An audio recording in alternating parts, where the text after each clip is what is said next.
So hello everyone, I think we'll get going. I'd like to introduce to you David Mitchell from Mitchell Brandtman.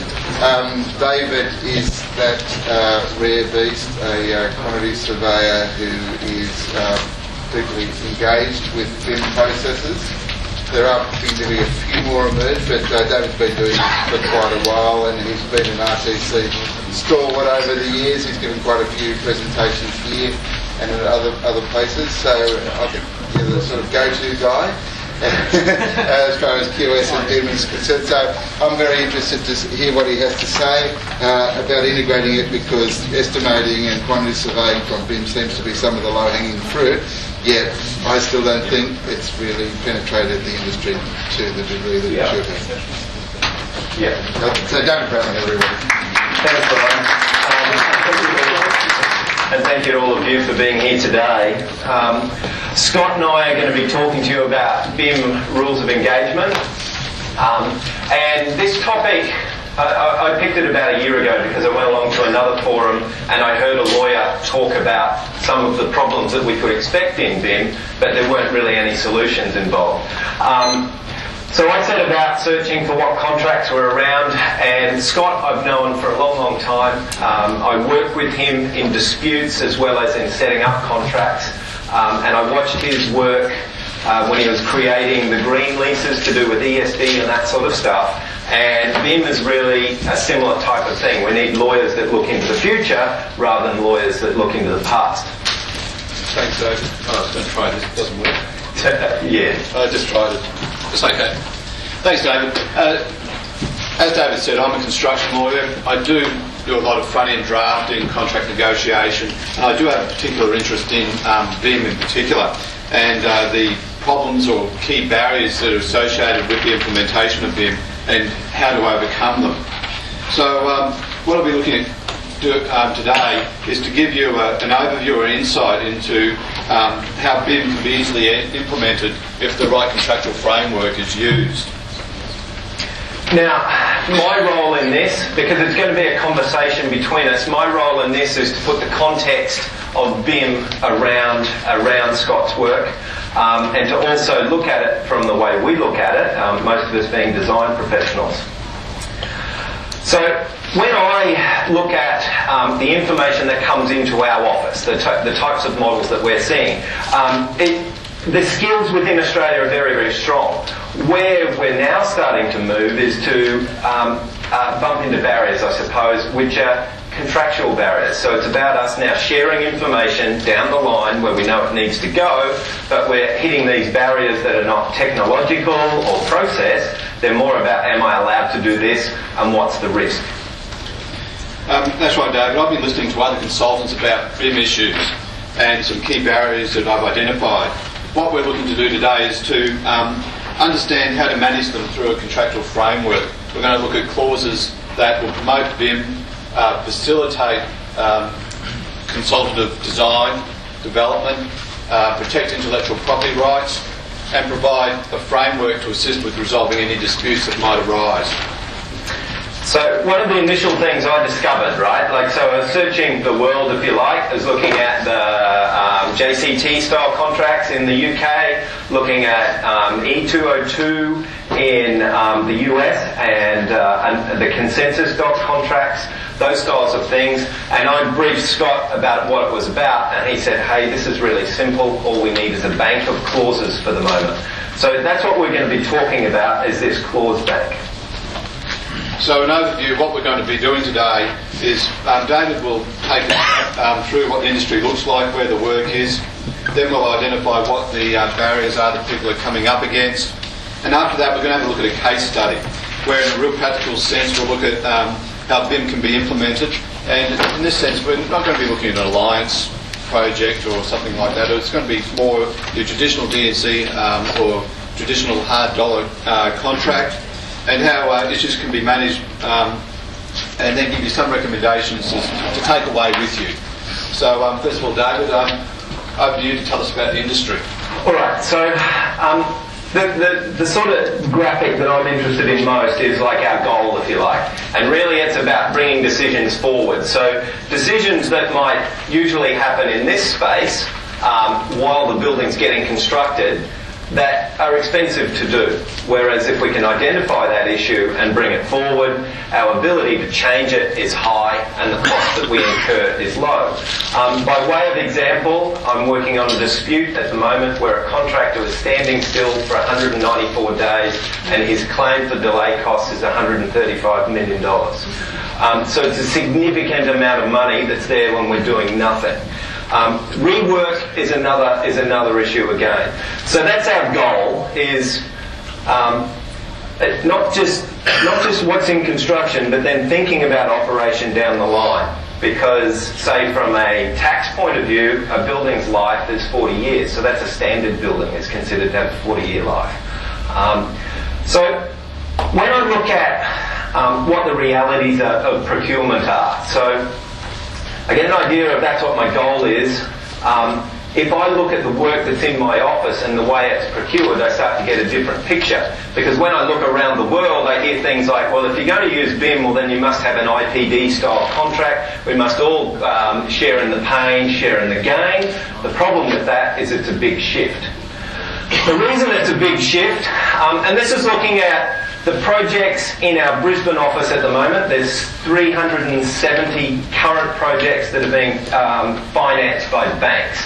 Now, the way that they procure their work is 60% is lump sum. So the banks are actually looking for lump sum. They're not welcoming to contracts that are softer.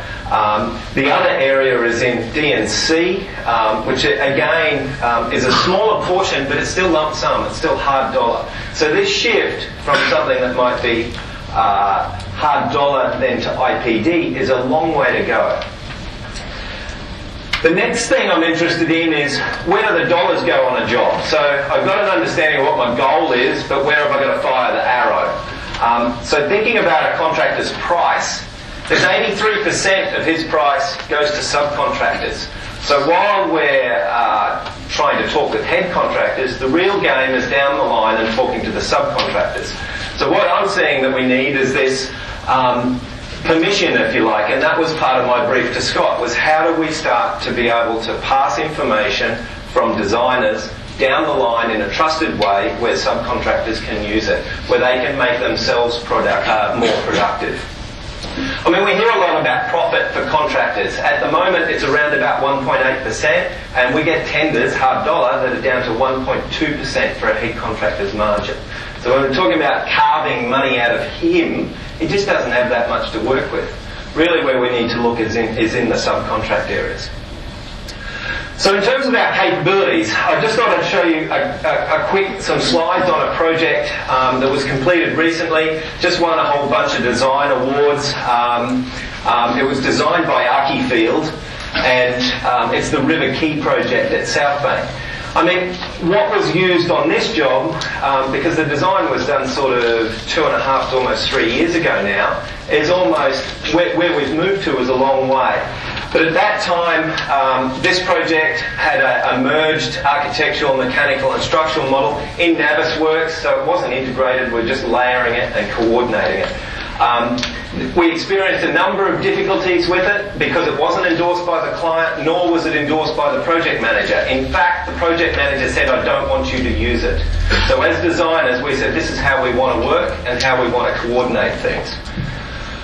Andrew Guttridge came up with this design. This is looking at one end of the building. Quite by chance, the structural steel subcontractor said, can I have the structural model? And it was slipped to him around the contractor. Now that steel guy used that as the basis. He modelled in Tekla, but he used it in this way. He exchanged the model back to Archifield and they coordinated it with the rest of the design.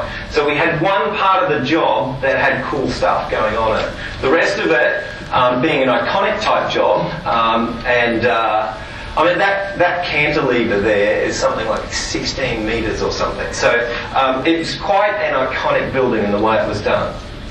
But it was built exactly the same, so we were getting the benefits of the visualisation, and the final product looks the same again. From a cost point of view, all of the costs were linked from the job, from the preliminary phases all the way through to our tender estimate. None of that information was passed to the contractor. That wasn't allowed, and none went to subcontractors either. So all of the links that we'd created that would allow everybody else to work off the same quantities weren't benefited from. Here we're looking at just the window at the end. When we worked with the client, we were able to tell him that 52 square metres of window cost him $63,000. It was a special style glass that was in that area, and we worked through the value management in that way. So that was quite successful. What was missed was being able to show the subcontractors how they could rely on this information to be able to work their prices out and manage their jobs. When we looked at the figures, now this job was a 7-month build, was the tender time. It was extended by 4 months. So there were a number of problems with coordinating the project, a number of issues that were struck against.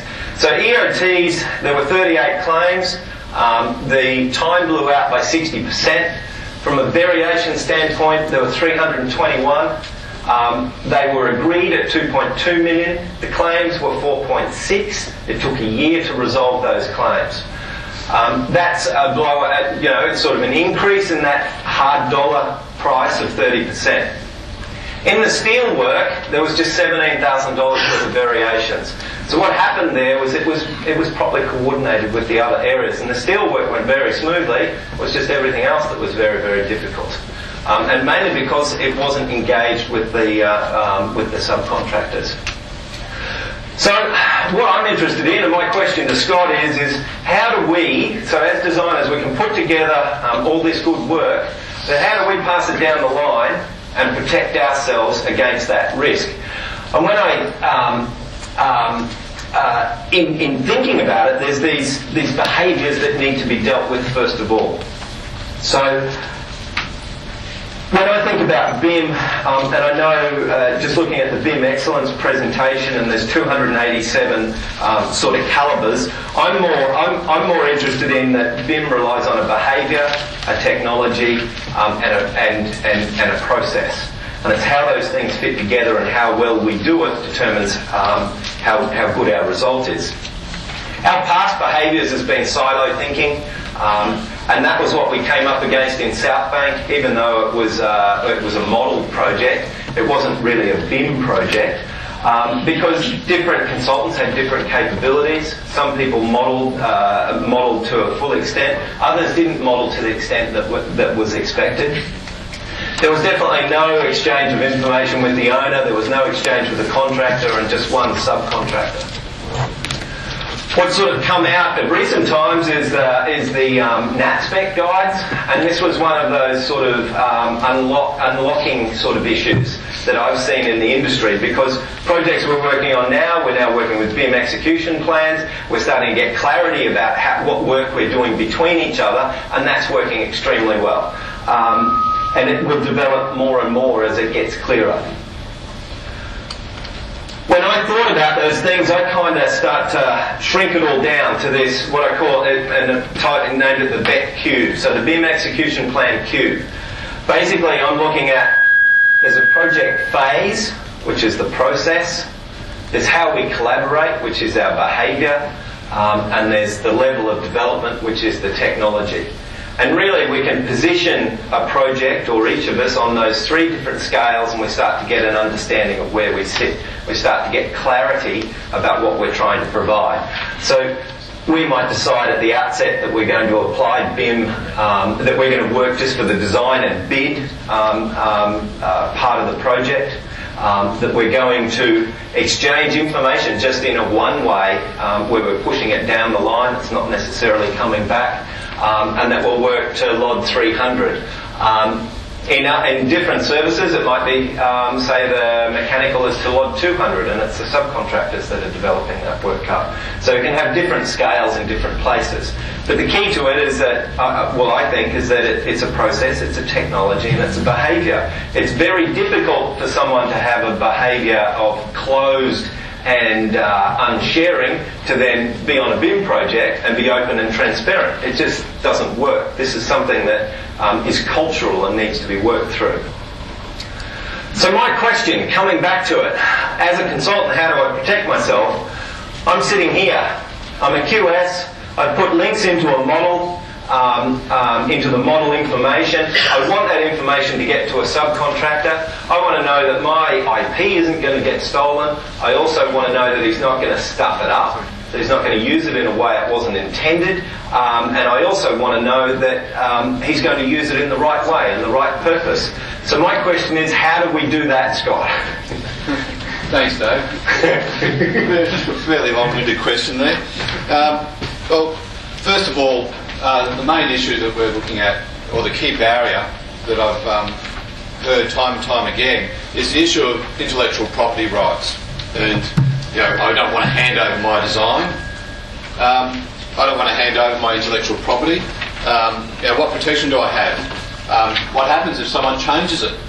And where's my liability? Well, what I'm trying to do is to try and make this a little bit simpler for the traditional style of contracting, to facilitate the use of BIM in that style of contracting, because a lot of those issues that might be being put about might arise in more complicated alliance style projects where you've got open collaboration with no liability unless there's some sort of gross negligence. But currently everyone's working, a lot of people are working in the 2D world, and they're doing their designs, each in silos, but they are handing those designs over and copywriting them. All your consultants' agreements and your retainers, you will have in there protection of your IP, protection of your copyright in those clauses. This is a different medium. It's going from paper into the model. So it's just a different medium, and you just have to adjust your intellectual property clauses to start with to give that permission to facilitate the ability to input your design into the model and have other people then view that design and use it for their own purposes when they're preparing their design. So a sample clause, for example, could be along the lines that the consultant grants a license to the client to use the intellectual property rights in the design documents. You've defined your design documents to include your soft design, not hard copy, for purpose in connection with the BIM, including the right to sub-license third parties to use the design. So there you're facilitating. Of course, the clauses go on, be a bit more complicated if we're doing a full consultancy agreement or full contract, but you're there facilitating the ability of others to use your intellectual property for the purposes of their BIM work. But you're not actually they're not allowed to use it for any purpose. They're not allowed to go and use it anywhere else. So it's only in relation to the BIM? Yeah, in connection with the BIM. It's just like when you license or you provide a client with a design for a building, they just can't go using that design to do another building, another building, another building. It's, you limit the scope down just to what it is that you want to achieve. And also there's no license there to go changing your design as well. So what you put in, you're going to be responsible for, but people can't go taking it and doing other things with it. So in that sense, the risk profile doesn't change? The risk profile doesn't really change at all. It's more about how the information, how that information is physically handed over and how you govern how it moves around. That's right. And that clause can be changed depending upon where you are in the contractual chain. Instead of the consultant giving the license, it could be the D&C subcontractor, or it could be the D&C contractor as opposed to the subcontractor. So you flow it through, so everyone involved in the model would be granting a identical form of license. So we need that back to back through the agreements down the line. Yeah, okay. That's right. So my next question. So just look at this diagram a little bit further. Here I am as the QS. We've got the work that we're doing where we're collaborating as the design team prior to entering into a lump sum contract. We've gone through our clash detection as designers, which is very different to going through it as a contractor. It's a different perspective. But really, what we want to do is get the information down to this subcontractor, because often they're asking for it. And what occurs is a subcontractor will ask the builder for it, and his answer will be, well, why are you asking for that? You know, I can't see why you're allowed to do that. And generally, it'll be no, just because that's the easiest answer to give. So how do we go about facilitating that to happen, Scott? Okay, so this is just like the steel subcontractor on the South Bank job, out here all by himself. And as Dave pointed out earlier, right now you've got silos operating quite often, and you've got really the architect, structural engineer, QS, mechanical, electrical. They don't have those lines actually heading into the LAD 300 even. That situation doesn't actually occur very much. And this fellow out here, he had the dotted line going around the bottom. He had the sneaky line. He had the sneaky line. And that's how it works for me. Like in one instance, there's an engineer that I'm working on a project that's a BIM project. I ask him for the model, we get the model. On another project, we ask him for the model, and he says, no, the directors say that when we don't pass information that way. This is where we get kind of the things that don't work. So the benefits don't get passed on. So what we want to do is try and make what happened with the steel subcontractor the rule rather than the exception. And to do that, we really need to have some form of a consultation framework, a set of rules which everyone will agree to, set out in your contracts, in the consultancy agreements, and which are replicated throughout everyone again, back to back throughout the project, so that everyone is under the same rules. Now, those rules don't necessarily create the behaviour, but they can enforce the behaviour. Yeah. So you can point it out, and people will understand the expectations that are being placed on them. Now, one of the first where you really start with this is David earlier just had a slide up with a BIM execution plan mentioned on it. The one that he put up is a template one, but it is a starting point, and you should use it, some form of template to start with in order to get your mind thinking as to what you need. Now, in a traditional sort of contract scenario that we're talking about, what would be a pretty good idea in my mind is that you should have someone being the manager of the model, the BIM manager. Now that might be the architect, it might be an independent consultant if the architect's not comfortable doing it, or the consultant most appropriate in the circumstances too. Well, it could be the builder as well. It could be the builder. Depending on the delivery method. And where you are in the delivery method. So initially, if you're starting off just preparing up your preliminary design before going out to tender, it might well be the architect. Later on though, it could be a different person. It could be the D&C builder being the BIM manager. So the BIM manager would be controlling the input of the various designs into the model and doing the clash detection. That leads into consultation. The BIM manager would be the leader for meetings about design coordination and issues that arose from the modelling that had been done, the clash detection that had been done, and how they're to be resolved. Your BIM plan would also look at the delivery. When are designs to be delivered? To what level, at what time are they to be delivered? And as David mentioned earlier, you can have different levels of BIM being required from different contractors or different consultants. Yeah. Because you can even have one consultant bring it up to a certain level, then having a D&C subcontractor come in to take that work and take it up to a higher level. So the execution plan is an important part of the contractual documents. It's like a specification in a building project. It is. It's the BIM specification. Yeah. So it's critical. And but what you can do with this is match your risk to the project. Because we are talking traditional D&C, for example, you would still be looking at having traditional responsibility. So whoever prepared the design would still be liable if that design was deficient.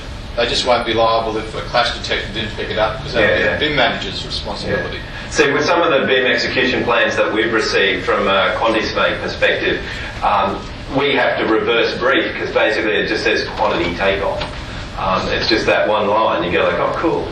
That was easy. So yeah, we need to reverse brief it and say, well, at this level of development, this is how we're going to address it. At this level, this is what we're going to do. And it steps it out. But the main reason for that is because cost planning is done here, and in the US they don't cost plan. I mean, basically all they do is a quantity takeoff that's done at the end, and the builder prices it at that point. Well, the reason I also focused on this document is that as it's created, it will be a contract document in itself. So just like the plans, the specs, the principles project requirements documents all form part of the contract, so will your BIM execution plan.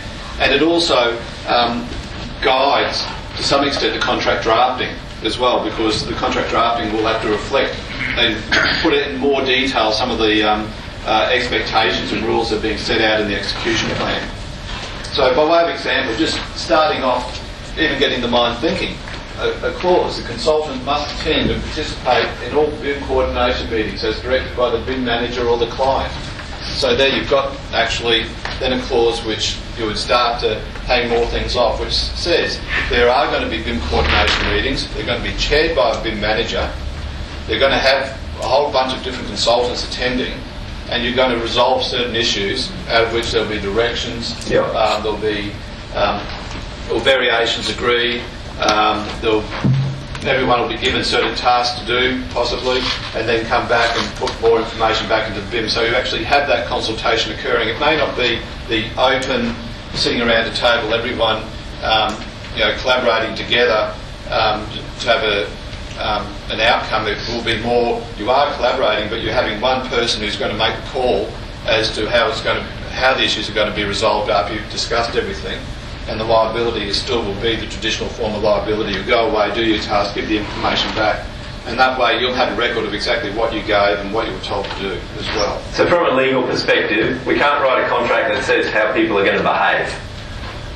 All that it really needs is one clause that provides the permission, an enabling type clause, and then another clause that then allows the consultation to happen. It'll be the detailed operative plans between each person that is going to define how things work. So my last question, and this is more because always dealing with lump sum here, because that's our main issue at the moment. What we need to go forward is just some clauses that we can add to a lump sum contract to allow this next thing to kick along. So one of the things I'm interested in is we do all this great work in design and we can hand it over to a builder and it'll just go nowhere. The issue is almost, well, how do we force a builder to use that information? How do we get him to start to using it? And obviously you need to first of all be working together with builders that are able to receive this type of information. But one of the things I thought about was one of the behaviours in, say, in the development industry at the moment is I let a contract, I've got to get my builder onto site. If there was actually just some pause at that time and the builder spent, say, a month working out what he was going to do and actually planning the construction, using the model to build the 4D timeline, not just a visualisation of how he's going to build it for his tender, but actually a linked program, and he's doing clash detection from a construction point of view, could we then start to shift the risk profile? The reason I'm interested in that is because from the development industry, banks require a contingency with every loan. So a $100 million apartment building, you have to borrow an extra $10 million. If you're borrowing an extra $10 million to get the job off the ground, it means you need about an extra $1.5 million in equity to get the job going at the beginning. So if we're doing this good work and we're creating better design that's properly coordinated and we can implement it into construction and the risk is less, we don't need as much money to build the project. So this is my sort of end goal, is we start to get our budgets a bit less because contingencies are less. So how do we do that, Scott? Thanks, Dave. Well, the tools are already there. We've just got to tack on to exactly what it is that we're doing at the moment. Already in D&C, your consultants agreements have got to have, if you're in a proper D&C situation, a novation clause where you're going to be novated, the consultant will be novated across to the D&C contractor if asked to do so or directed to do so. So That would then bring over all of the obligations regarding the development of the BIM that's under the current consultancy arrangements to be brought across to the new contractor. But if I'm the client, I want to make sure that this is all going to happen. So to answer your question, it would be a matter of making sure that that head contract contains in its specification of work a requirement to deliver the BIM and also to use the BIM in the construction process. Yeah. It could also have this construction program where you could mandate that the builder is to take that time before they start to actually work up the constructability model of the BIM and even hand it to the give it to the superintendent for the superintendent to be satisfied that it's been done before actual digging starts. Because it's really important that we get the builder to go through this exercise. Every time he identifies a clash that he would have bumped into on site, he's saving money in terms of the productivity. So we can make the best promises in the world to our clients about this will save money, but unless it's actually used in the construction, it's not going to save the big money. We'll do the best that we can to coordinate things, but it's never going to reflect what's actually required for construction. If I'm the client, I want to have one port of call here. I don't want to be chasing, various consultants around the place for their various parts of the BIM model, or I'd be saying, if I had a BIM model being developed previously, it's the architect now that contractor is going to take that responsibility, assume responsibility for all the design work that's been done, the modelling work that's been done, and take it forward and deliver it to me. And I've got one point that I go to. I don't want to be chasing around for the old BIM model and the new one. I want to make sure I've got one person to chase at the end of the day. And this is it. It's going through that exercise, that 1 month beforehand. If it identifies clashes, they come back to the consultants, we review them and say, we'll modify that by doing this work. It may well trigger variations that adjust that price, but it's going to be way cheaper than what it would cost when they bump into it on the site. So that leads us up to the summary now. So the thing that I'd like everyone to kind of keep top of mind when you're thinking about risk, when you're thinking about where BIM, where we sit within BIM, is this notion of the BEP cube. That there's 3 phases to BIM: the process, the technology, and the behaviour. And it's defining how we're going to act on each one of those scales that then leads us through to the framework that we need to apply to a project. Because it's going to be different in different places.